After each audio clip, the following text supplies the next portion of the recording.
Semua bermula dari satu peluit dan satu hinaan terhadap seorang kakek yang dianggap remeh hanya karena motor tuanya telat pajak. Jason, seorang polisi lalu lintas yang terbiasa bermain kuasa, tak pernah menyangka bahwa lelaki renta yang ia palak di pinggir jalan itu adalah pensiunan TNI. Bukan sembarang pensiunan, tapi pemilik rahasia kelam yang mampu membongkar borok institusi tempat Jason bersandar. Saat uang damai ditolak, dan tatapan sang kakek menembus kebanggaan semu dalam seragamnya, Jason tak sadar bahwa dirinya baru saja menyulut perang. Bukan dengan orang tua biasa, tapi dengan sejarah yang menuntut penebusan. Jika satu kesalahan kecil bisa menjatuhkan seluruh bangunan karirnya, lalu berapa banyak kesalahan lain yang selama ini disembunyikan oleh seragam yang sama. Dan disinilah semuanya bermula. Pada hari ketika Jason meniup peluitnya di persimpangan jalan kecil menuju kehancuran besar dalam hidupnya. Sebelum kita lanjutkan ceritanya, yuk di-subscribe dulu biar admin tambah semangat nih buat bikin konten inspiratif lainnya. Buat kamu yang udah subscribe, semoga selalu diberi kesehatan dan dilancarkan rezekinya. Komen amin kalau kamu mengamini doa kami. Sekarang, yuk kita lanjutkan ceritanya. Langit Jakarta pagi itu mendung. Awan kelabu menggantung di atas jalan gelan yang padat, seperti pertanda bahwa hari ini tak akan berjalan biasa saja. Jalanan di bilangan Rawamangun mulai sesak oleh suara klakson, teriakan pedagang asongan, dan deru knalpot yang seolah tidak pernah lelah. Di tengah kekacauan itu, seorang pria berseragam coklat berdiri tegak di perempatan lampu merah. Namanya Jason. Wajahnya tampan, rahangnya tegas, rambutnya tersisir rapi, dan kacamata hitamnya menambah aura berkuasa di wajahnya. Tapi senyum yang sempat menyapa bibirnya tak pernah benar-benar hangat. Ia lebih sering memelototi pengendara daripada menenangkan lalu lintas. Jason bukan polisi lalu lintas biasa. I tahu itu. Bukan karena prestasinya, tapi karena kemampuannya mengatur segalanya dengan cara yang tidak semua orang tahu. Ia bisa membuat pelanggaran kecil menjadi alasan besar untuk menakut-nakuti. Ia bisa membuat warga yang bingung akhirnya memilih membayar uang damai daripada melalui prosedur hukum yang rumit. Tuh, yang di motor bebek. Surat-suratnya mana? Serunya sambil melambaikan tangan. Seorang bapak muda dengan helm setengah hati berhenti di pinggir trotoar. Tangannya gemetaran saat mengeluarkan STNK dan SIM dari dompet lusuhnya. Jason menghela napas panjang, berpura-pura memeriksa. Pajak kamu mati ya? Udah telat 3 bulan ini, tahu nggak? Ini bisa saya bawa ke kantor. Bisa diderek motornya. Tapi, kita bisa selesaikan di sini aja.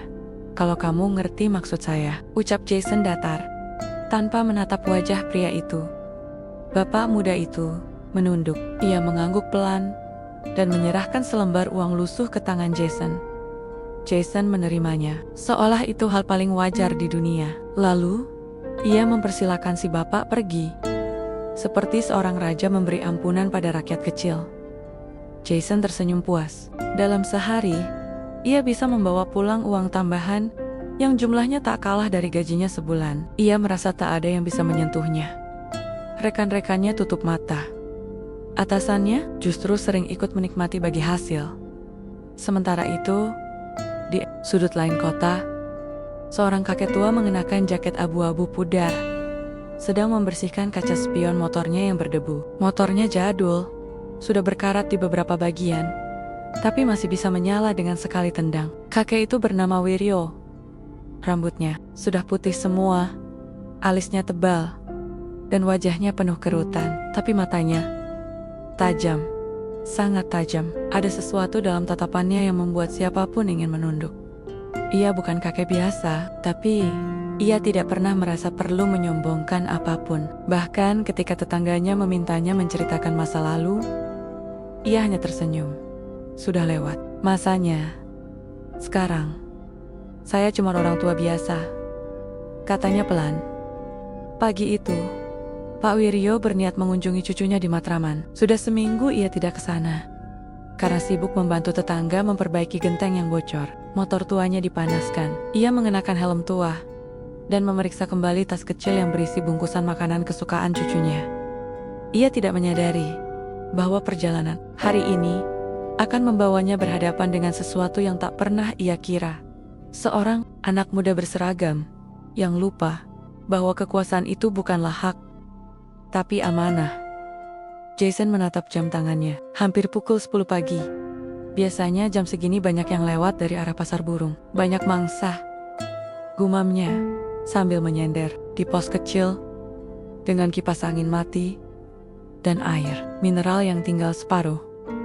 Dan benar saja, sebuah motor tua mendekat dari arah selatan. Pengendaranya seorang kakek tua. Helmnya sudah tua, motornya lebih tua lagi. Jason langsung berdiri tegak, seperti singa yang mencium bau darah.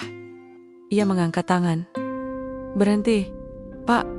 Samping sini ya." Pak Wiryo mengerem perlahan dan menepi dengan tenang. "Selamat pagi, Pak Polisi," ucapnya sopan sambil membuka kaca helmnya. Jason tidak menjawab. Ia langsung memeriksa plat nomor motor, lalu matanya melirik ke stiker pajak. Jason mencibir. "Pajak mati? Nih, bulan apa terakhir bayar?" "Hek," Wiryo merogoh saku. "Saya terakhir bayar waktu bulan. Mungkin sekitar 6 bulan yang lalu." Jason bersiul pelan. "Wah, parah ini, Pak. Harusnya motor udah gak boleh jalan. Ini bisa saya derek, tahu nggak?" Pak Wiryo masih tersenyum. "Saya minta maaf, Nak. Saya cuma mau ke rumah cucu. Kalau harus kena denda, saya siap bayar di kantor." Jason mengangkat alis. Terlalu ribet, Pak. Gimana kalau kita selesaikan di sini aja, cepat? Nggak makan waktu. Saya bantu." Pak Wiryo menatap Jason lekat-lekat. Pandangan itu membuat Jason sedikit risih. Seolah tatapan itu menembus ke dalam pikirannya. Tapi ia tetap menjaga wajah dingin. "Maaf, saya ini siapa ya?" tanya Pak Wiryo pelan. Jason tertawa kecil.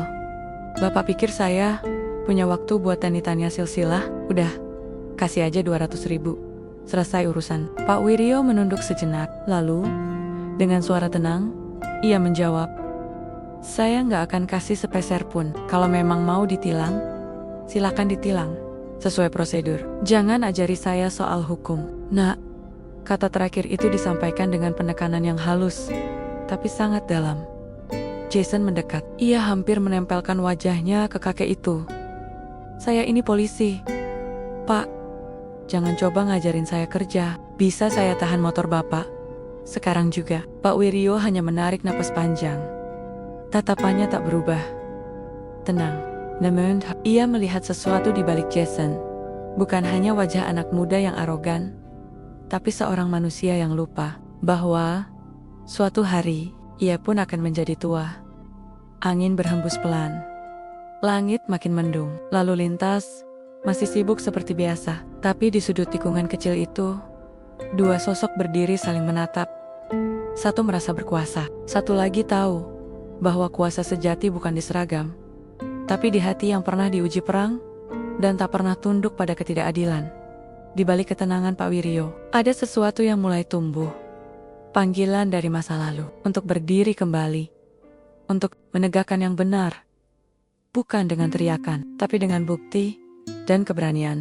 Tikus-tikus kecil berlarian di bawah warung kopi yang mangkal, tak jauh dari pos polisi. Awan gelap kian menggelayut di atas langit Jakarta. Sesekali, angin datang menggiring bau oli dan debu, melintasi tikungan jalan yang sepi tapi rawan. Cekungan, itulah tempat Jason biasa mancing rezeki. Ia sudah paham betul. Jalan sempit itu bukan jalur utama, tapi jadi lintasan bagi banyak orang tua yang menghindari jalan raya besar. Dan seperti yang sudah ia prediksi, mangsanya datang tepat waktu. Pak Wiryo, dengan motornya yang tua dan suara knalpot yang gemetar, ia melintas pelan. Terlihat seperti siapapun yang mudah diintimidasi. Tapi Jason tidak tahu, hari itu akan berbeda. "Berhenti!" bentak Jason, sambil menepuk peluit di dada. Mengabaikan sopan santun, Pak Wiryo menghentikan motornya perlahan, menepi tanpa ragu. Suaranya tetap ramah, meski disambut galak. "Ada apa, Pak Polisi?" tanyanya. Jason melangkah sambil mengedarkan pandangan ke motor tua itu. Stiker pajak sudah pudar, surat-surat pun pasti sudah kadaluarsa. Semua tanda itu adalah tambang emas. Bagi polisi, seperti dia. Turun dulu Pak, bawa STNK dan SIM-nya, perintah Jason. Pak Wiryo membuka jaket, mengeluarkan dompet kulit usang, lalu menyodorkan 2 lembar kartu lusuh. Jason memeriksa, lalu mengerutkan dahi. Ia memutar STNK itu, seperti sedang membaca dokumen penting, lalu mengembuskannya seperti ingin membuat segalanya tampak lebih serius dari kenyataan. Ini, pajak motor udah mati dari bulan 2. Sekarang udah bulan 8. 6 bulan telat Pak, katanya meninggi. Pak Wiryo tetap tenang. Ya, saya akui memang belum sempat bayar. Cucu saya sempat masuk rumah sakit bulan lalu. Biaya ke rumah sakit lumayan banyak. Saya utamakan itu dulu. Jason tertawa pendek, tapi tidak dengan nada geli. Pak, alasan keluarga itu klise. Banyak orang ngaku anaknya sakit, ibunya jatuh, neneknya hilang. Saya udah kenyang dengar alasan. Tetap aja, aturan ya aturan. Betul, jawab Pak Wiryo cepat. Saya tidak menyangkal kesalahan saya. Kalau memang harus ditilang, silakan. Saya siap terima. Saya tidak minta perlakuan khusus. Tapi Jason tak tertarik dengan proses resmi. Ia menginginkan yang cepat, yang menguntungkan, yang tanpa jejak. Duh, Pak, kalau saya tilang resmi, Bapak harus ikut sidang, nunggu berhari-hari, ngurus ke kantor polisi, ambil motor lagi nanti. Ribet, saya bantu. Deh, kita damai di sini aja. Gimana? Pak Wiryo menatap Jason dalam-dalam.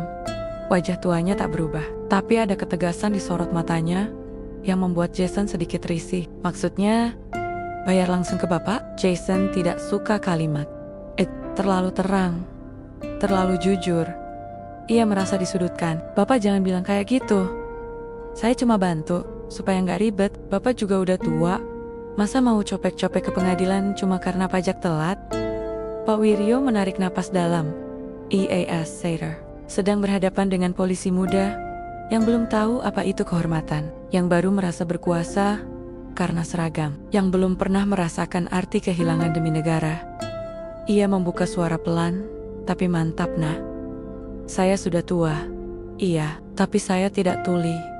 Dan saya tidak buta. Saya tahu betul niatmu, bukan karena ingin membantu, tapi karena ingin mengambil kesempatan. Jason melotot. Bapak nuduh saya sekarang. Bukan nuduh, saya hanya menjelaskan apa yang saya lihat dan saya rasakan, jawab Pak Wiryo pelan. Jason merasa harga dirinya dilukai. Tak ada orang yang berani bicara seperti itu kepadanya. Apalagi cuma kakek renta bermotor karatan. Kalau begitu, saya tilang saja. Saya derek motornya sekarang, juga bayar tehu rasa. Jason mengambil kunci motor dari lubang kontak tanpa menunggu izin. Pak Wiryo tidak melawan. Ia hanya menatap dengan tatapan yang menusuk, dingin. Just seperti menunggu bocah yang sedang tantrum menyadari betapa kekanak-kanakan dirinya. Jason membuka HT. Ya, pos 2, siap antar kendaraan ke kantor. Ada motor tua telat pajak, pemilik tidak kooperatif, katanya sambil berjalan menjauh. Pak Wiryo tak bergerak, tapi hatinya mulai bergetar. Bukan karena takut, tapi karena ada panggilan lama yang muncul kembali. Panggilan sebagai seorang mantan. Untuk menegur Keswanawonongen, ia menunduk sejenak, lalu melangkah perlahan mendekati Jason. Nak, ucapnya tenang. Jason menoleh dengan muka kesal. Kalau kamu butuh uang, kerja yang benar. Jangan pakai seragam ini buat menakuti orang. Jangan jadi aib buat institusi. Jason meludah ke samping. Ngomong apa sih Pak? Ini urusan saya, bukan urusan Bapak. Pak Wiryo mengangguk. Baik. Tapi percayalah, setiap ketidakadilan, sekecil apapun, akan ada akibatnya. Mungkin bukan hari ini, tapi pasti akan datang. Jason mengangkat bahu. Saya tunggu Pak. Beberapa menit kemudian, motor tua itu sudah dinaikkan ke atas truk derek. Jason merasa menang. Ia bahkan sempat tertawa saat melihat Pak Wiryo duduk sendiri di pinggir jalan, tanpa kendaraan. Tapi apa yang tidak ia tahu, kocek tua itu sedang mengirim pesan kepada seorang sahabat lama, dan pesan itu berbunyi singkat. Perlu bicara, aku butuh bantuannya. Hujan mulai turun tipis. Rintik kecil membasahi permukaan jalan yang masih terasa panas oleh terik sebelumnya. Udara menjadi lebih berat, dan aroma tanah basah bercampur dengan bau aspal, menciptakan kesan murung yang menyelimuti suasana sore itu. Di dalam ruang kecil di kantor polisi sektor Matraman, Jason duduk di kursi berdecit, menggulung lengan seragamnya yang basah. Tangannya masih memegang 2 lembar uang lusuh yang ia dapat dari 2 pelanggar ringan hari ini. Ia tersenyum kecil, puas. Bagiannya. Ini hanya awal dari hari yang panjang dan produktif. Produktif dalam arti yang ia ciptakan sendiri, tapi pikirannya tidak bisa sepenuhnya lepas dari pertemuannya tadi siang. Kakek tua, motor, karatan, tatapan tajam. Jason membuang napas kasar. Entah mengapa, meski ia berhasil menyita motor dan mempermalukan pria tua itu di pinggir jalan, ia merasa tidak benar-benar menang. Bukan karena takut, Jason belum pernah takut pada siapapun. Tapi, ada sesuatu di sorot mata kakek itu yang membuat hatinya tidak tenang. Bukan tatapan pengemis yang pasrah, bukan tatapan orang tua biasa, melainkan sorot mata yang menyala, membakar. Bahkan sekarang pun, Jason bisa mengingatnya dengan jelas. Seolah mata itu masih menatapnya dari balik kaca jendela kantor. Sementara itu, di rumah kecil bercat putih di pinggir gang, Pak Wiryo duduk di ruang tamu yang sunyi. Dinding rumahnya penuh dengan foto lama. Di salah satu sudut, tergantung bingkai besar berisi potret seorang pria muda berseragam loreng, dengan lencana dan senjata di dada. Wajah itu adalah wajahnya sendiri. Puluhan tahun lalu, ia menatap foto itu sebentar, lalu berdiri. Tangannya membuka lemari kayu, mengeluarkan sebuah map coklat yang sudah lama tak disentuh. Di dalamnya, tersimpan rapi fotokopi kartu anggota TNI, surat penghargaan atas operasi penyelamatan di daerah konflik, dan beberapa dokumen penting dari masa dinas aktifnya. Ia menarik napas panjang. Sudah cukup lama aku diam, gumamnya. Ia lalu menyalakan ponsel tuanya, mengetik pesan ke nama yang hanya ia simpan. Sebagai Komandan R, saya ingin bertemu, bukan untuk saya, tapi untuk keadilan yang dinokinjek oleh anak-anak muda yang belum tahu apa itu kehormatan. Pesan terkirim, dan hanya dalam hitungan menit. Balasan masuk. Saya tunggu di rumah jam 8 malam, langsung masuk. Gerbang tidak dikunci. Pak Wiryo tersenyum tipis. Ia tahu perjuangan belum selesai, dan kali ini, ia tidak akan berjuang dengan senjata, tapi dengan sesuatu yang lebih menakutkan bagi orang seperti Jason. Kebenaran. Keesokan paginya, Jason kembali ke pos. Ia merasa jauh lebih ringan, mungkin karena telah melepas beban pikirannya semalam dengan segelas kopi, dan bercanda dengan teman-temannya. Namun, saat ia membuka laci kecil tempat biasa menyimpan uang tambahan, matanya melebar. Ada sesuatu di dalamnya. Sebuah amplop coklat dengan tulisan tangan di bagian depan. Untuk Jason. Dari orang yang belum selesai bicara, Jason langsung melihat ke sekeliling. Tidak ada siapa-siapa. Teman satu timnya belum datang. Ia menutup pintu pos, lalu membuka amplop itu dengan cepat. Isinya hanya 1 lembar kertas. Surat tilang, namun bukan surat tilang biasa. Ini fotokopi resmi dengan tanda tangan pengawas internal. Dan di bawahnya, terlampir potongan foto, Jason sedang menerima uang dari pengendara lain. Jelas tertangkap kamera Jason terdiam, tangannya gemetar. Lalu ia menemukan satu catatan kecil di baliknya. Saya tahu, kamu tidak akan belajar dari peringatan. Tapi kali ini, saya ingin kamu sadar, saya belum benar-benar bergerak.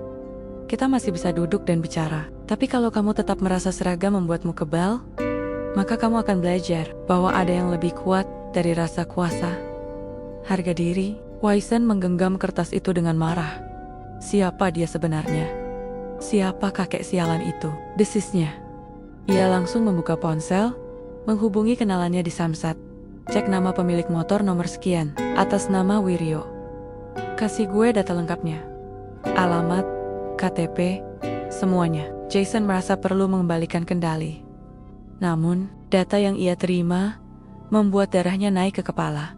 Nama, Wiryo Dwi Santosa, pangkat terakhir, Letnan Kolonel, Purnawirawan, riwayat dinas, Kopassus, Operasi Khusus Timur, penghargaan Bayangkara Utama. Jason menjatuhkan ponselnya. Tidak mungkin, gumamnya. Ia teringat kembali tatapan itu, tatapan yang menyala. Bukan karena marah, tapi karena tahu bahwa ia tidak sedang berhadapan dengan warga biasa. Tapi seseorang yang tahu medan, yang tahu hukum, yang tahu kapan harus diam, dan kapan harus menyerang balik. Jason mulai berkeringat dingin. Sore itu, untuk pertama kalinya, ia merasa takut. Di sisi lain kota, Pak Wiryo sedang duduk di rumah Komandan R. Mantan atasannya dulu di satuan elit. Mereka berbicara pelan. Komandan R, yang kini duduk sebagai penasehat etik di lembaga kepolisian, menatap map berisi bukti dan dokumen yang baru saja dibuka. Saya tidak minta dia dipenjara, kata Pak Wiryo. Saya hanya ingin dia sadar bahwa tidak semua orang tua itu bisa ditindas seenaknya. Kalau perlu, biar saya yang ajar dia. Komandan R tersenyum kecut. Sudah waktunya kami bersih-bersih, Wir. Saya akan turunkan tim, tapi saya harap kamu siap kalau ini jadi besar. Pak Wiryo menatap lurus. Saya sudah melewati medan yang lebih besar dari ini, dan saya tidak pernah takut membela kebenaran. Bahkan jika itu harus melawan orang berseragam yang mencoreng kehormatan. Malam itu turun dengan tenang. Tapi di dalam hati Jason, badai mulai membuncah. Ia baru sadar ketika kamu merasa paling berkuasa. Seringkali kamu sedang diawasi oleh seseorang yang jauh lebih tahu dan lebih siap menghancurkanmu tanpa satupun peluru. Langit malam di Jakarta tidak pernah benar-benar gelap. Cahaya lampu jalan, gedung pencakar langit, dan kendaraan yang lalu lalong membuat malam seperti siang yang lelah. Tapi malam itu, di satu rumah kecil yang bersahaja, seberkas cahaya berbeda terpancar dari jendela yang dibiarkan terbuka. Cahaya temaram dari lampu meja menyinari wajah seorang pria tua yang sedang menatap sesuatu yang sudah lama tak ia sentuh. Pak Wiryo membuka kembali map yang ia keluarkan kemarin. Tangannya gemetar ringan. Bukan karena takut, tapi karena perasaan rindu pada masa-masa ketika seragam bukan simbol kekuasaan, tapi lambang pengorbanan. Ia mengeluarkan sebuah buku catatan kecil dengan halaman yang menguning. Tulisan tangannya dulu masih tersisa, rapi, tegas. Jika suatu saat kebenaran diinjak-injak oleh orang yang berseragam, maka tugas seorang prajurit sejati bukan diam, tapi bangkit. Ia mengusap tulisan itu perlahan. Bibirnya bergetar, bukan karena marah, tapi karena luka lama yang kembali tergores. Ia bukan hanya sedang berhadapan dengan seorang polisi arogan bernama Jason, tapi dengan luka sistemik yang sudah lama ia amati, tapi ia pikir sudah berakhir. Nyatanya belum. Dan sekarang, saat tubuhnya tak sekuat dulu, justru panggilan itu datang kembali. Keesokan paginya, Pak Wiryo mengenakan kemeja putih dan topi lusuhnya. Ia berdiri di depan cermin, merapikan kerah bajunya. Di balik kemeja itu, lehernya masih menyimpan bekas luka tembak oleh musuh dalam operasi bertahun-tahun lalu. Luka itu membuatnya selalu mengingat satu hal. Jangan pernah abaikan arogansi yang menyakiti rakyat. Sekecil apapun, ia keluar rumah dengan langkah mantap. Tujuannya hari itu, lembaga perlindungan aparatur dan etik negara. Bukan untuk mengadukan secara resmi, belum, tapi untuk bertemu kenalan lamanya Letkol Suwito, yang kini menjabat sebagai bagian dari pengawas eksternal kepolisian. Sesampainya di sana, ia disambut dengan pelukan hangat. Masih seperti dulu, ya Wir, tegas, dan gak bisa lihat yang bengkok, ujar Suwito sambil terkekeh. Pak Wiryo tersenyum. Saya udah janji sama diri saya sendiri, Wit. Kalau saya lihat ketidakadilan, saya nggak akan jadi bagian dari orang-orang yang membisu. Suwito mengangguk, lalu menyilakan Pak Wiryo duduk di ruang pertemuan pribadi. Ceritakan dari awal, dan disitulah, untuk pertama kalinya sejak pensiun, Pak Wiryo kembali memaparkan sesuatu, seolah ia sedang dalam rapat taktis. Dengan suara tenang, tapi tegas, dengan sorotan mata yang menyala, seperti tahan-tahan saat ia memimpin regu di medan pertempuran. Ia tak hanya menceritakan pertemuannya dengan Jason. Ia menunjukkan foto rekaman, surat tilang, dan hasil investigasi kecil-kecilan yang ia lakukan sendiri, termasuk beberapa saksi warga yang pernah mengalami pemalakan oleh Jason. Suwito mengangguk pelan. Jason ini udah lama diincar, tapi kami belum punya cukup bukti langsung. Kebanyakan orang takut ngelapor. Pak Wiryo mendongak. Mungkin karena mereka tak punya seragam, tapi saya punya jejak. Dan saya tidak takut. Di sisi lain kota, Jason merasa hari itu berjalan lambat. Tidak seperti biasanya. Ia memegang ponsel, membaca ulang data tentang Pak Wiryo.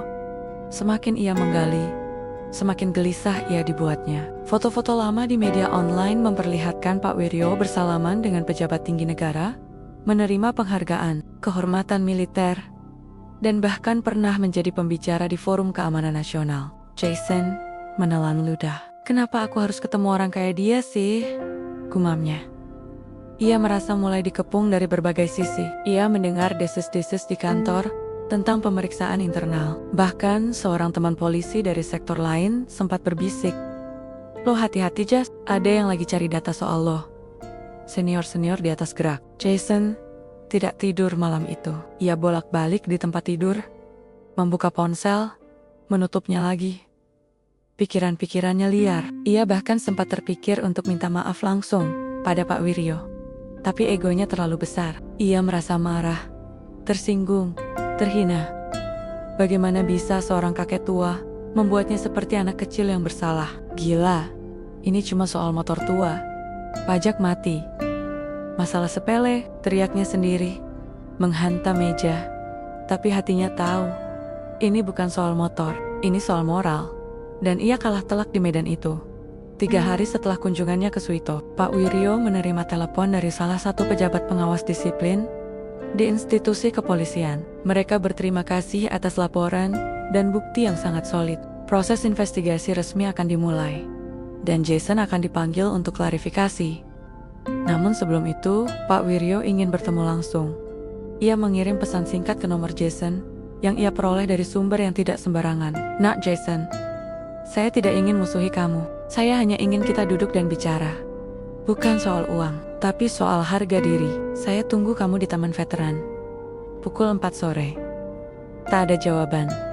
Tapi Pak Wiryo tahu, anak muda seperti Jason, yang penuh emosi dan ego, tak akan membiarkan pesan seperti itu tanpa tanggapan. Dan benar saja, pukul 4 sore lewat sedikit, Jason muncul. Kemeja hitam, celana jeans gelap, kacamata hitam masih melekat. Meski matahari sudah rendah, Pak Wiryo duduk di bangku taman, mengenakan baju batik sederhana, tangan bersedekap, menunggu tanpa cemas. Jason berdiri di hadapannya. Apa maksud Bapak kirim pesan? Mau ancam saya? Tanyanya tajam. Pak Wiryo hanya tersenyum. Saya bukan ancam kamu. Saya ngajak kamu bicara. Sebelum semuanya jadi lebih buruk, Jason tertawa sinis. Bapak kira saya takut? Saya punya atasan. Saya punya jaringan. Saya nggak sendiri. Pak Wiryo mengangguk. Saya juga nggak sendiri. Tapi saya nggak pakai mereka untuk tekan kamu. Saya datang ke sini sebagai orang tua yang ingin anak muda ini sadar. Jason menggeleng. Saya nggak butuh ceramah. Pak Wiryo menatap lurus ke arah wajah Jason. Kamu bangga pakai seragam, tapi kamu lupa. Seragam itu nggak akan selalu melindungimu. Karena ketika kamu salah, justru seragam itulah yang akan menelanjangi dirimu. Jason membuka mulut, tapi tak ada kata keluar. Sorot mata itu kembali, menyala, membakar. Malam mulai turun. Angin berembus ringan. Dan Jason, untuk pertama kalinya, merasa ada sesuatu dalam dirinya yang pecah. Bukan karena kalah, tapi karena mulai mengerti. Mentari pagi menembus sela-sela gedung kota, tapi di dalam hati Jason, cahaya itu tak masuk sedikit pun. Ia duduk di dalam mobil dinasnya. Tangan menggenggam setir kuat, napas tak beraturan. Pikirannya berkecamuk. Pertemuan kemarin di taman, tatapan mata itu, dan kalimat Pak Wiryo yang terus terngiang. Justru seragam itulah yang akan menelanjangi dirimu. Jason merasa harga dirinya direnggut. Ia bukan orang yang terbiasa dinasihati. Apalagi oleh orang yang dulu sempat ia hina di pinggir jalan. Tapi bukan itu yang membuat dadanya sesak. Yang membuatnya tak bisa tidur selama 2 malam adalah kenyataan. Kakek tua itu bukan orang sembarangan. Dan kini, desas-desus telah menjalar. Bro, lo dengar belum? Si Jason katanya lagi diperiksa atasan gara-gara laporan pemalakan. Bisik seorang anggota lalu lintas di ruang jaga. Beneran, yang dari pensiunan itu, sahut yang lain. Ngaco sih kalau berani ngerjain orang kayak gitu. Dan si kakek itu dulu pasukan elit. Jason mendengar semuanya. Walau pelan, setiap bisikan itu terasa seperti suara sirina yang memekakkan telinga. Ia merasa dikerumuni tatapan curiga, seperti kambing hitam di kandang serigala. Tapi ia bukan tipe orang yang menyerah. Ia mengetuk meja keras. Brak! Kalian semua ngebahas saya di belakang. Sikat aja sekalian. Kalau kalian pengen lihat saya jatuh, berwangan. Mendadak hening. Beberapa anggota saling berpandangan. Tak ada yang berani menjawab. Jason merapikan topinya, lalu melangkah keluar dengan langkah cepat. Amarah membara dalam dadanya. Ia tak bisa membiarkan dirinya dipecundangi oleh seorang tua. Ia harus lakukan sesuatu. Sesuatu yang membuat Pak Wiryo kapok. Bahkan malu untuk berhadapan dengannya lagi. Sore harinya, Jason meluncur ke gang kecil tempat Pak Wiryo tinggal. Ia berhenti tak jauh dari rumah bercat putih itu, turun dari motor, dan berdiri menatap rumah dengan sorot mata bimbang. Apakah ia benar-benar akan melakukan ini? Pikirannya berputar.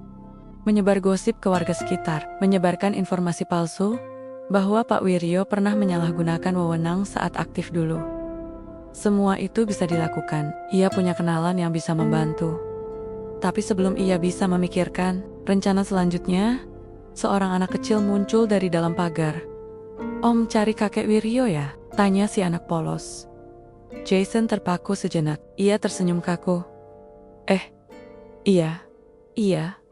Kakek ada. Anak itu mengangguk. Ada. Tapi dia lagi sholat. Tadi habis ngajarin aku baris berbaris.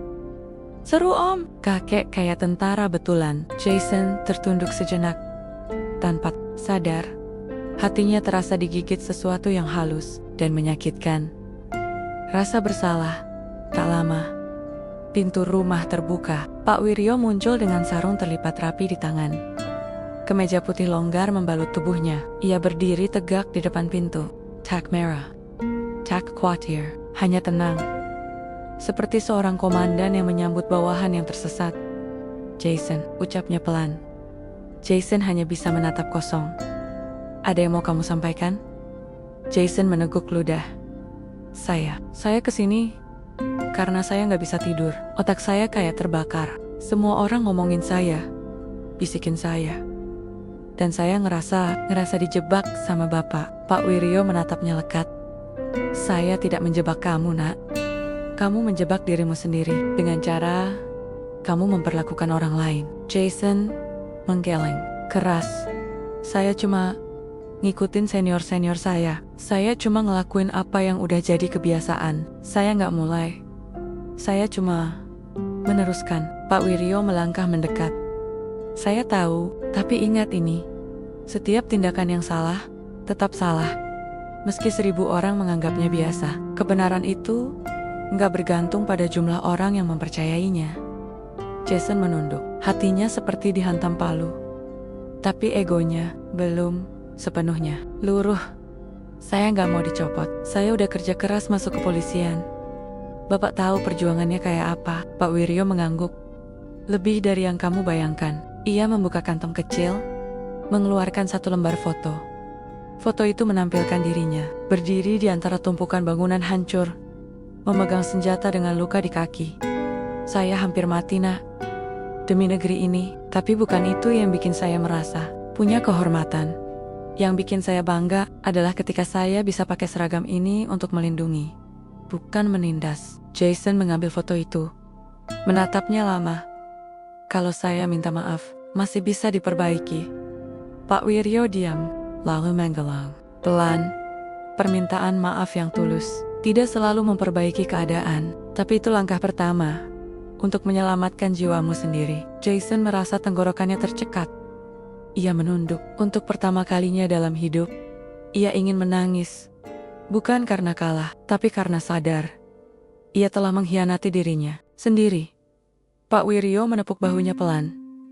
Datanglah ke sidang etik nanti. Bicara jujur, hadapi, itu baru prajurit sejati. Malam pun jatuh. Di dalam rumah, Pak Wiryo duduk di ruang tamunya, menatap berkas sidang disiplin yang akan berlangsung minggu depan. Di sana tertulis nama Jason, lengkap dengan nomor induk dan status panggilan resmi. Sementara itu, Di kamar Castle, berlampu redup, Jason duduk menulis sesuatu di atas kertas. Saya bukan polisi yang baik, tapi saya ingin jadi manusia yang lebih baik. Mungkin bukan sekarang, tapi saya akan mulai dari mengakui salah saya. Ia melipat kertas itu, memosikannya ke dalam amplop, dan menuliskannya untuk Pak Wiryo dari anak muda yang tersesat. Udah separuh cerita aja nih, kita peregangan dikit yuk.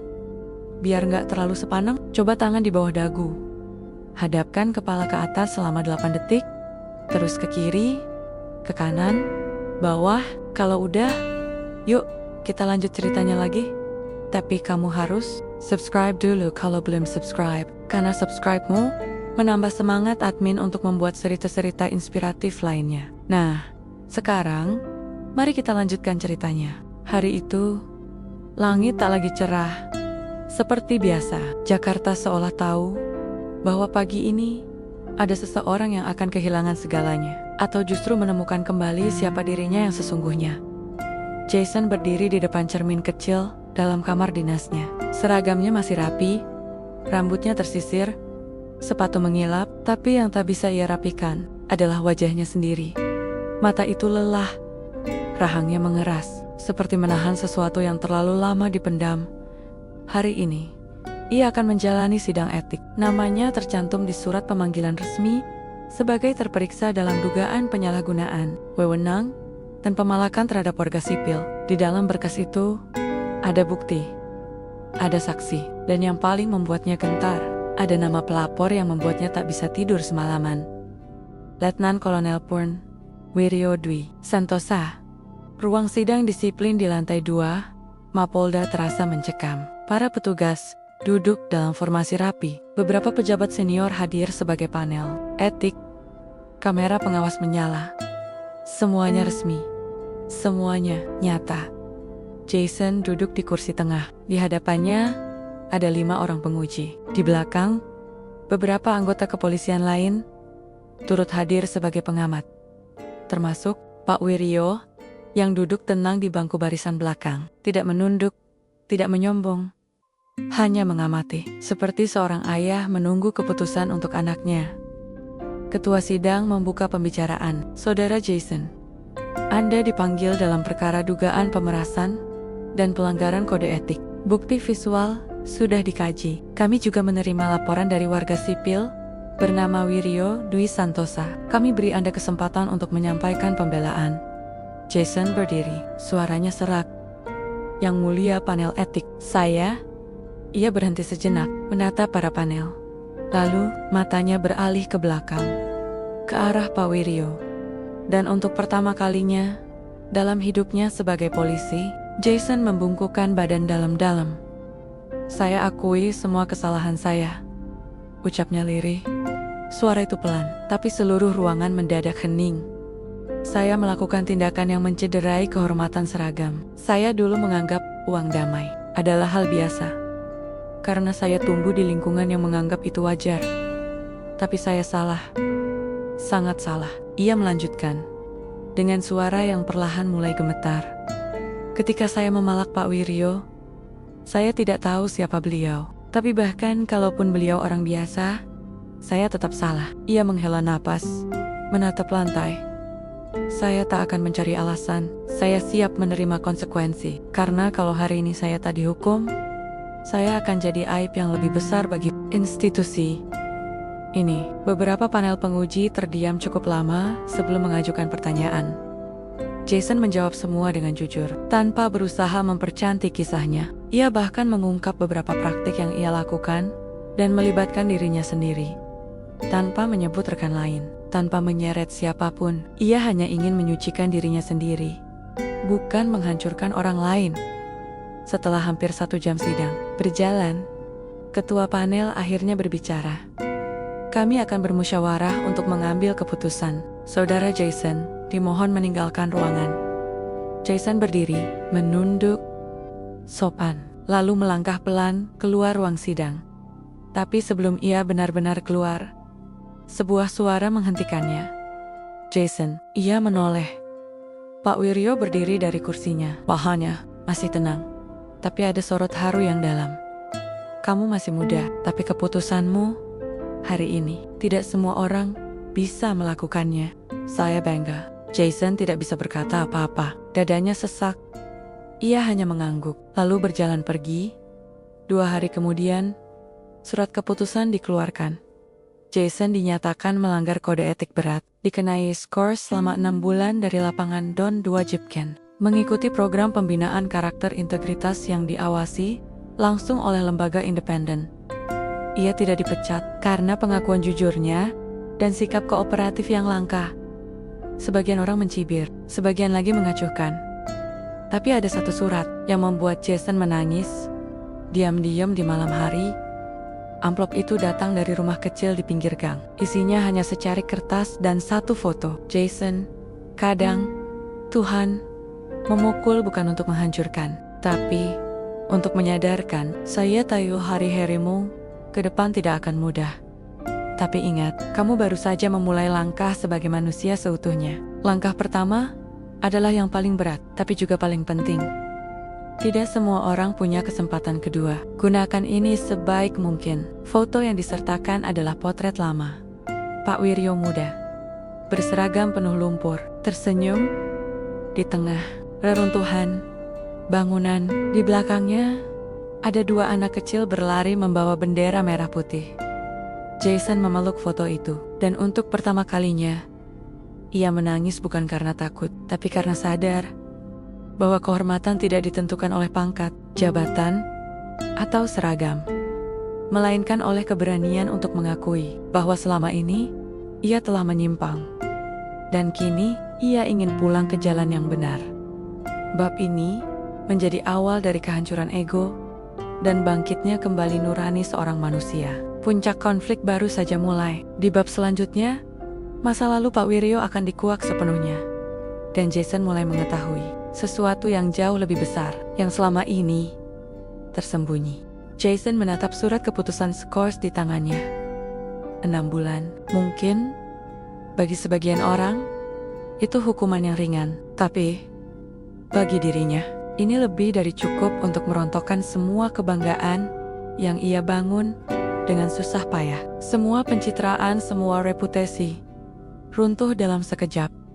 Namun anehnya, tidak ada lagi kemarahan dalam dadanya. Yang tersisa hanyalah kehampaan dan sebuah rasa haus akan pemahaman. Siapa sebenarnya kakek tua itu? Apa yang membuatnya begitu tenang menghadapi segala bentuk kesombongan? Dan bagaimana mungkin sisir yang tampak begitu sederhana menyimpan kekuatan yang membuat para petinggi lembaga hormat padanya? Jason memutuskan datang ke rumah Pak Wiryo lagi. Kali ini tanpa dendam, tanpa maksud tersembunyi. Ia hanya ingin tahu siapa pria itu sebenarnya. Matahari sore mengintip dari celah atap. Pak Wiryo sedang menyapu halaman rumah ketika Jason muncul. Tak ada kejutan di wajahnya. Ia seperti sudah tahu anak muda itu akan datang. "Kamu lapar?" tanya Pak Wiryo pelan. Jason mengangguk, malu-malu. "Masuklah." Istri saya masak rawon. Di ruang tamu yang sempit, beralaskan tikar, dan dinding penuh bingkai kenangan, Jason duduk diam. Sesekali, ia mencuri pandang ke foto-foto lama. Salah satunya menunjukkan Pak Wiryo berdiri di antara tentara asing, mengenakan seragam tempur lengkap dengan sorot mata tajam dan bendera merah putih di lengan. Setelah makan malam, Pak Wiryo duduk di sebelahnya. Ia mengambil satu album usang dari rak kayu. "Kalau kamu tanya siapa saya, ini jawabannya," katanya sambil membuka halaman demi halaman. Ada foto-foto operasi militer, ada wajah-wajah muda yang sudah tak asing di berita sejarah. Catatan tangan yang mencatat misi-misi berbahaya. Dan di tengah semua itu, satu halaman kosong, tanpa gambar, tanpa tulisan. "Halaman ini kosong karena satu alasan," ujar Pak Wiryo. "Inilah operasi yang tak pernah dicatat negara. Tak pernah diakui secara resmi, tapi paling banyak menguras darah dan air mata." Jason mendongak. "Operasi apa, Pak?" Pak Wiryo terdiam sejenak, lalu ia berkata pelan, "Operasi penebusan atas kesalahan negara sendiri." Jason menunggu tanpa menyela. "Kami dikirim ke satu desa di perbatasan. Dulu masih dalam wilayah sengketa. Ada isu bahwa warga sipil di sana mendukung musuh. Kami diminta mengamankan situasi. Tapi perintahnya kabur, tak jelas. Napas Pak Wiryo mulai berat. Ketika kami tiba, tak ada perlawanan. Tapi perintah datang. Bakar rumah, interogasi kepala desa, tangkap pemuda-pemudanya. Jason menelan ludah. Kami tak tahu, kami cuma jalankan perintah. Tapi malam itu, satu rumah terbakar, dan kami baru sadar. Ada seorang ibu dan 2 anaknya terkunci di dalam. Teriakannya masih terngiang sampai hari ini. Mata Pakwit berkaca-kaca. Saya coba menyelamatkan mereka, tapi api terlalu besar. Dan esok harinya, operasi itu dihapus dari semua laporan. Kami dipindah tugas, diberi bonus, disuruh diam. Jason hanya bisa duduk terpaku. Sejak itu, saya tahu kehormatan seragam bisa rusak. Bukan hanya karena musuh, tapi karena ketakutan untuk berkata tidak. Ketika kita tahu itu salah. Ia menatap Jason tajam. Kamu kira saya marah padamu waktu itu? Jason diam. Saya tidak marah. Saya terluka karena saya melihat diriku yang dulu di dalam dirimu. Waktu kamu paksa saya bayar, waktu kamu pamer kuasa, saya seperti melihat cermin dari masa lalu yang ingin saya lupakan. Jason menandak. Makanya saya lapor kamu. Bukan karena benci, tapi karena saya ingin kamu jangan jadi seperti saya dulu. Jangan menyesal terlalu lama. Sampai hidupmu tinggal kenangan yang tak bisa dibetulkan. Sunyi menyelimuti ruangan itu. Hanya ada suara detak jam tua dan napas berat 2 lelaki yang pernah terjerumus oleh rasa benar yang semu. Malam itu, Jason pulang dengan kepala tertunduk. Ia tak menangis, tapi jiwanya seperti diremukkan oleh sesuatu yang tak kasat mata. Dosa yang tak pernah dicatat negara yang membintuk. Seseorang menjadi penjaga keadilan dalam diam, yang membuat Pak Wiryo tetap hidup dalam kesederhanaan. Padahal ia bisa saja menjadi jenderal jika memilih jalan politik. Jason tak pernah merasa sekecil ini dalam hidupnya. Tapi justru di titik inilah ia merasa menemukan sesuatu yang selama ini ia cari. Makna menjadi manusia. Beberapa hari kemudian, Jason kembali ke tempat dinas. Bukan untuk patroli, tapi untuk memulai program pembinaan yang menjadi bagian dari hukumannya di ruang pelatihan. Ia berdiri di depan peserta baru, anak-anak muda berpakaian rapi yang baru saja lulus akademi kepolisian. Dan ia berkata, "Saya Jason. Dulu saya bangga dengan seragam saya, tapi saya lupa. Bangga saja tidak cukup, karena jika seragam dipakai untuk menekan, bukan melindungi, maka ia bukan lagi lambang kehormatan, tapi topeng kepalsuan." Semua terdiam.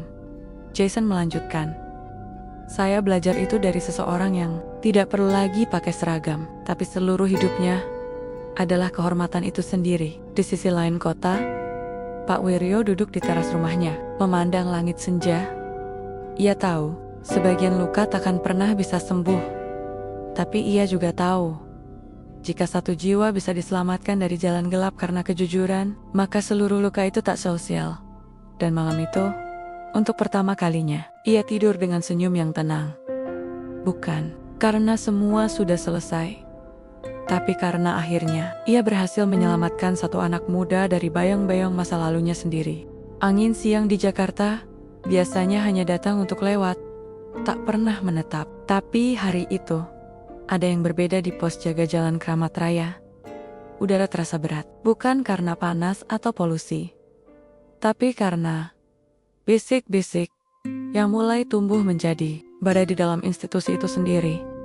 Jason baru saja menyelesaikan sesi pembinaan integritasnya. Ia lebih tenang, lebih jernih. Tapi ketenangan itu bukan tanpa harga. Ia tahu, sejak sidang etik beberapa minggu lalu, banyak mata yang memandangnya dengan tajam, bukan karena rasa hormat, melainkan karena kecurigaan. Dan siang itu, bisikan menjadi nyata. "Just, hati-hati," kata Bram, salah satu rekan yang dulu cukup dekat dengannya. "Ada senior-senior dari satuan pengawasan yang ngerasa kamu main belakang. Mereka pikir kamu kerjasama sama purnawirawan buat jatuhin nama institusi." Jason hanya diam. "Gue kenal lo, Josh. Dulu lo bengal, tapi lo gak jahat.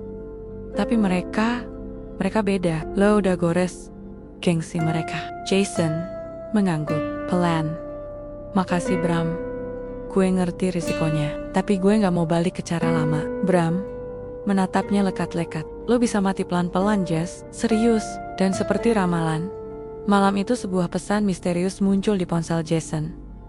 Masih mau main bersih? Lihat apa yang akan terjadi besok pagi di depan rumah pensiunan itu. Pesan tanpa nama, tanpa konteks, tapi cukup untuk membuat jantung Jason membeku. Ia langsung menelepon Pak Wiryo, namun tidak diangkat. Detik demi detik, seperti petir yang menunggu menyambar. Jason langsung mengambil jaket dan kunci motor. Ia melesat membelah jalanan malam Jakarta yang sepi. Waktu menunjukkan pukul 11:23. Rumah Pak Wiryo ada di gang sempit. Tapi Jason tahu cara tercepat ke sana. Hanya butuh waktu 20 menit. Tapi rasanya seperti seumur hidup. Sesampainya di sana, lampu rumah Pak Wiryo mati. Gerbang sedikit terbuka. Jason turun pelan, mematikan mesin motor. Ia menyusuri halaman kecil itu dengan langkah pelan.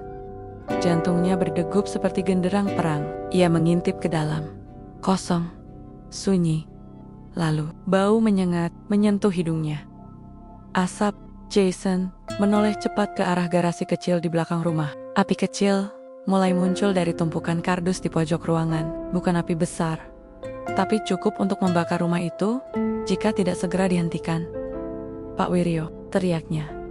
Tak ada jawaban.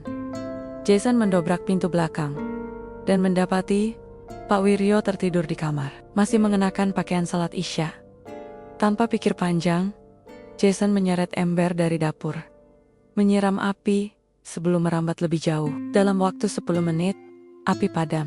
ASAP, menciptakan suasana yang seperti perang yang baru saja selesai. Pak Wiryo terbangun dengan batuk. Jason, ada apa? Jason menahan napas. Seseorang mau membakar rumah Bapak. Saya terima pesan ancaman malam ini.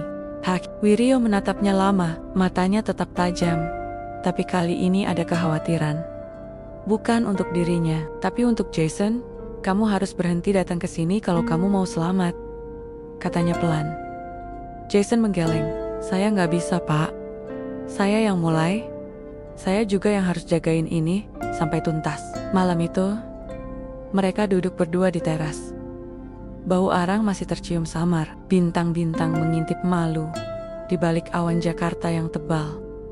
Bapak pikir, siapa yang ngelakuin ini? Tanya Jason. Pak Wiryo menghela napas. Kamu tahu jawabannya. Bukan preman. Bukan orang biasa. Ini dari dalam. Jason menatap kosong ke depan. Kalau mereka mau saya diam, mereka harus bunuh saya sekalian. Pak Wiryo menoleh, menepuk bahu Jason pelan.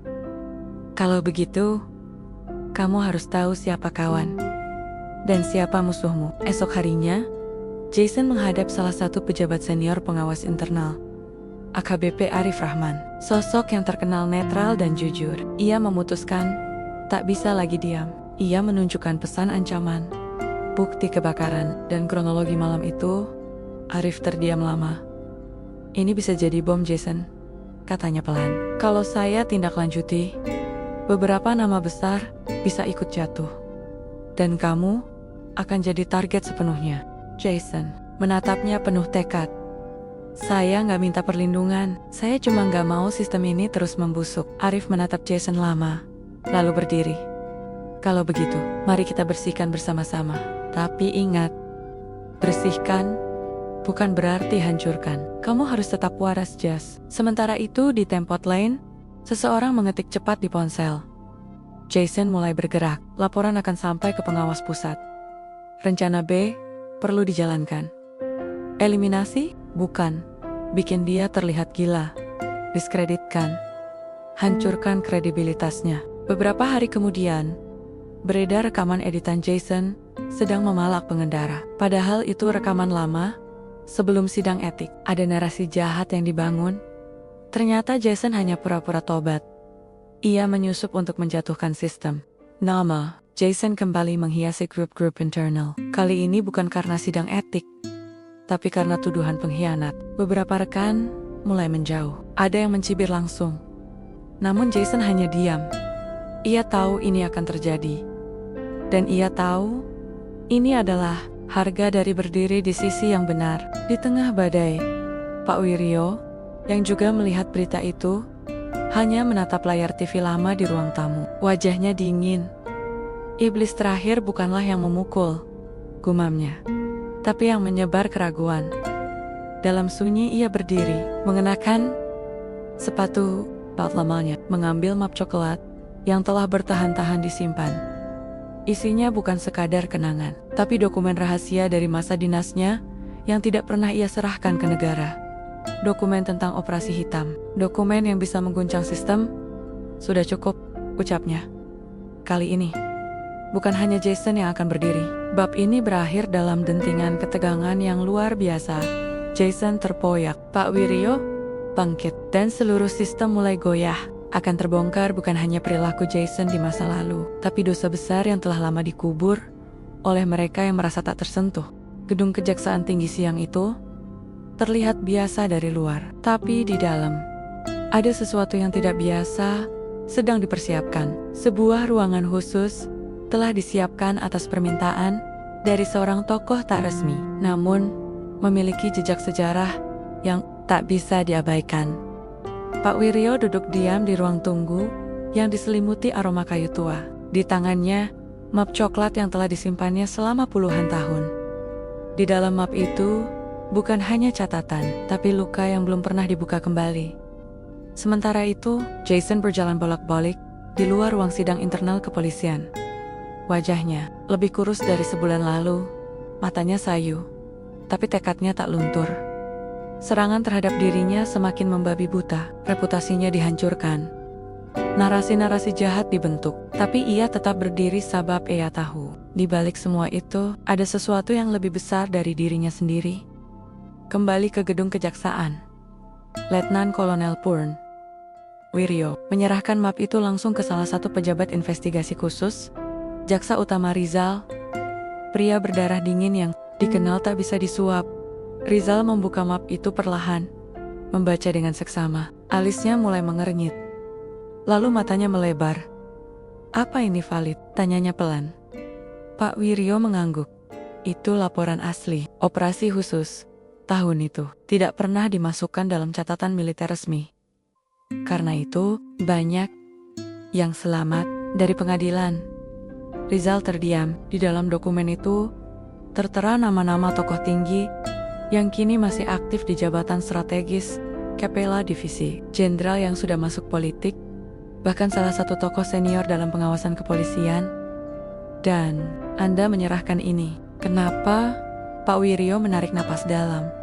Karena anak muda bernama Jason itu sudah berani membayar kesalahannya dengan jujur. Maka saya, yang lebih tua, tak punya alasan untuk tetap diam terhadap dosa saya dan mereka. Rizal menatapnya penuh hormat.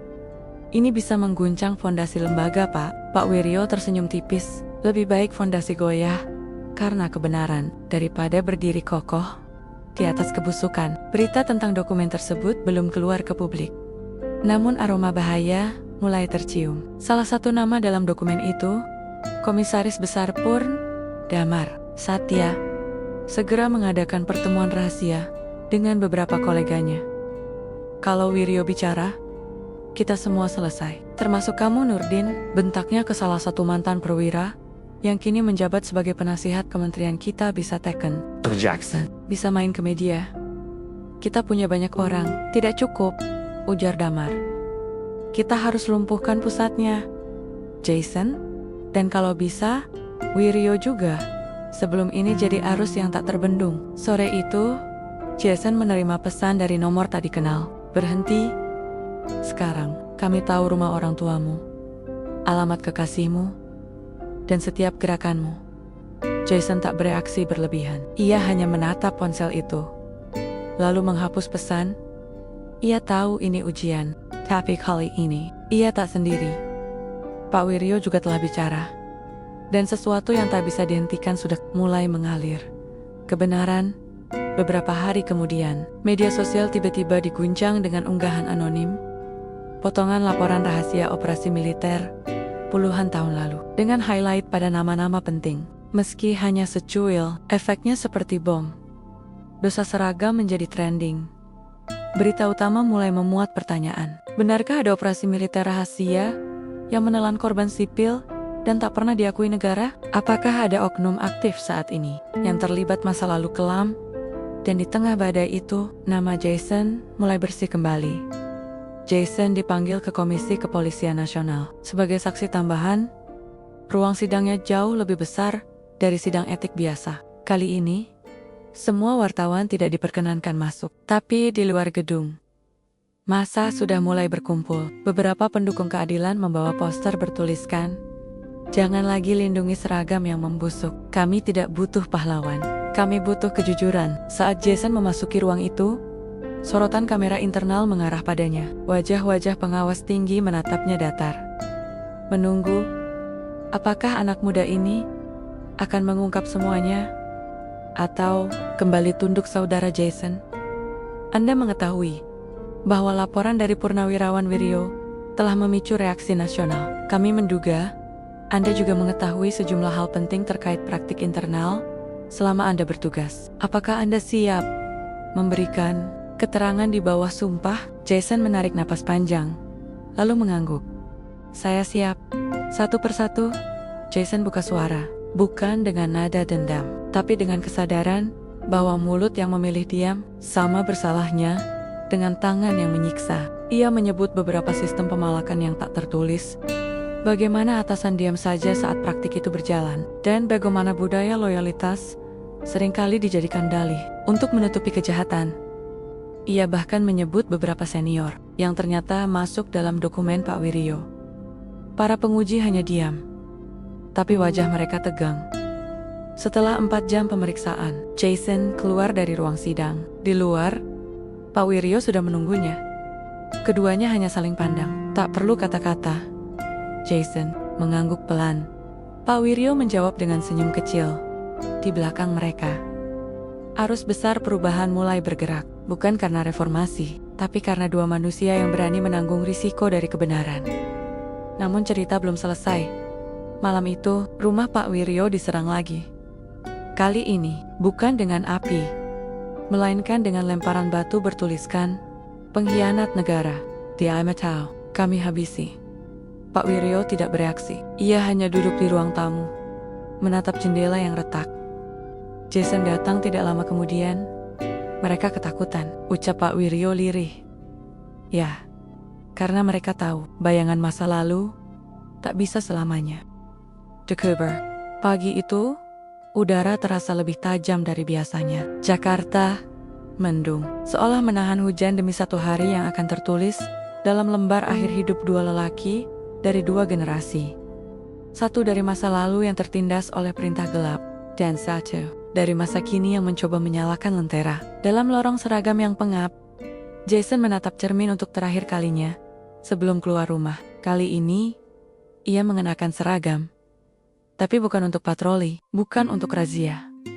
Hari ini, ia akan berdiri sebagai saksi utama dalam sidang terbuka nasional yang dipantau langsung oleh Komisi Nasional Hak Asasi Manusia dan Kejaksaan Agung. Kesaksian yang ia berikan akan menandai sejarah. Pertama kalinya seorang anggota aktif bersaksi melawan sistem internal yang menyeleweng dan mengorbankan karirnya sendiri demi kebenaran. Di sisi lain kota, Pak Wiryo juga bersiap. Tapi berbeda dengan biasanya, hari itu ia mengenakan pakaian dinas, teninia, yang lama. Seragam itu telah lusuh. Warnanya mulai pudar. Namun, setiap jahitan dan bekas di sana menyimpan sejarah.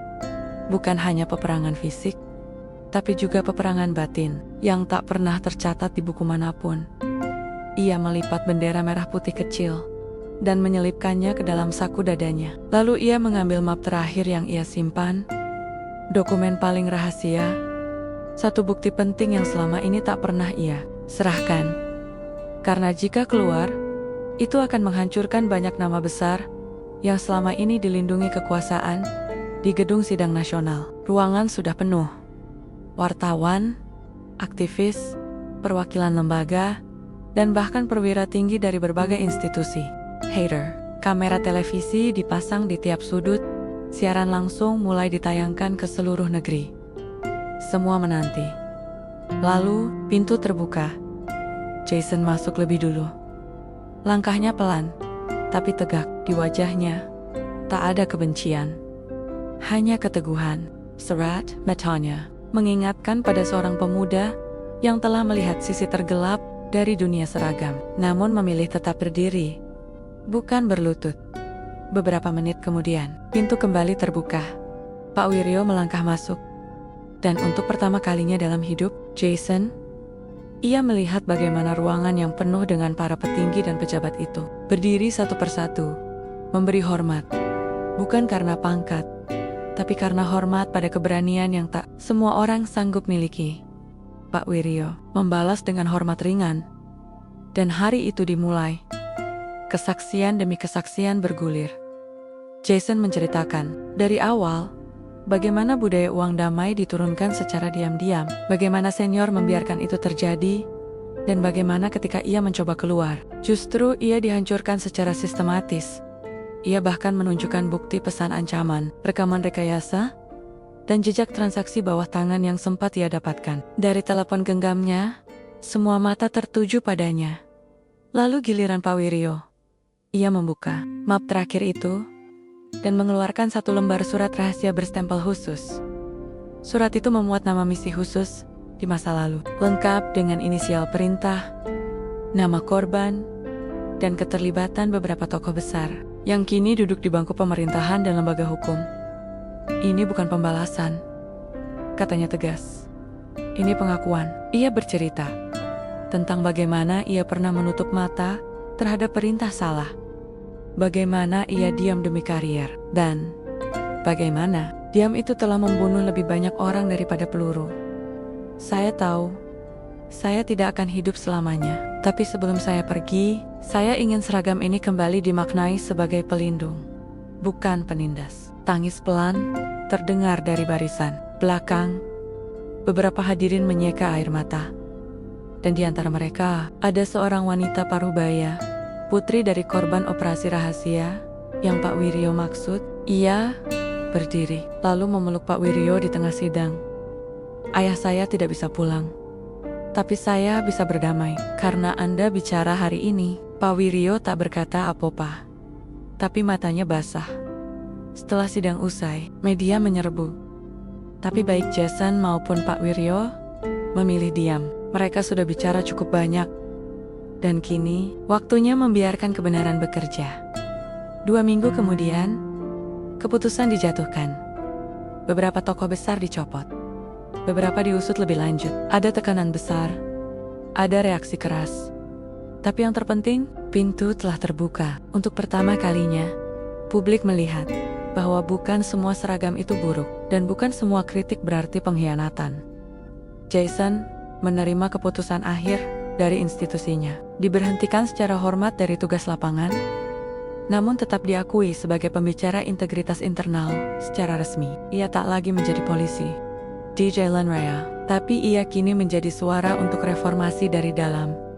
Namun, tak lama setelah itu, satu kabar datang seperti kilat. Pak Wiryo jatuh sakit. Ginjalnya menurun, paru-parunya melemah. Ia dilarikan ke rumah sakit dalam kondisi kritis. Dokter mengatakan tubuhnya menanggung stres terlalu besar setelah bertahun-tahun memendam luka dan menahannya sendiri. Jason datang menjelang malam, duduk di sisi tempat tidur. Pak Wiryo membuka matanya, lemah, tapi masih menyunggingkan senyum kecil. Kamu sudah selesaikan tugasmu, Pak Pak juga, jawab Jason dengan suara bergetar. Pak Wiryo menatap langit-langit. Kalau ada satu hal yang bisa saya ulang, saya ingin menyelamatkan lebih banyak anak muda dari jalan gelap itu. Jason menunduk, menggenggam tangan kasar itu. Bapak sudah menyelamatkan saya. Lalu, monitor berbunyi satu garis panjang, perawat masuk, namun tak ada yang bisa mereka lakukan. Pak Wiryo telah pergi. Tenang, tanpa suara, meninggalkan dunia, tapi juga meninggalkan warisan kejujuran. Beberapa hari kemudian, pemakaman militer dilakukan. Peti jenazah dibungkus bendera merah putih. Upacara sederhana, tapi penuh kehormatan. Tidak ada jenderal besar, tidak ada pidato panjang. Hanya Jason berdiri, memberi penghormatan terakhir dan mengenakan seragam putih lamanya untuk yang terakhir kalinya. "Selamat jalan, Komandan," bisiknya. Air mata jatuh perlahan, bukan karena kehilangan, tapi karena rasa syukur atas pertemuan yang mengubah hidupnya. Terima kasih banyak buat kamu yang menonton video ini sampai selesai. Nantikan video inspiratif lainnya dan pantau terus channel ini, karena kita tayangkan video terbaru setiap harinya. Terima kasih buat yang sudah subscribe. Semoga selalu dilindungi Allah Subhanahu wa Ta'ala dan mendapatkan syafaat Kanjeng Nabi Muhammad SAW. Sampai jumpa dan selamat beraktivitas.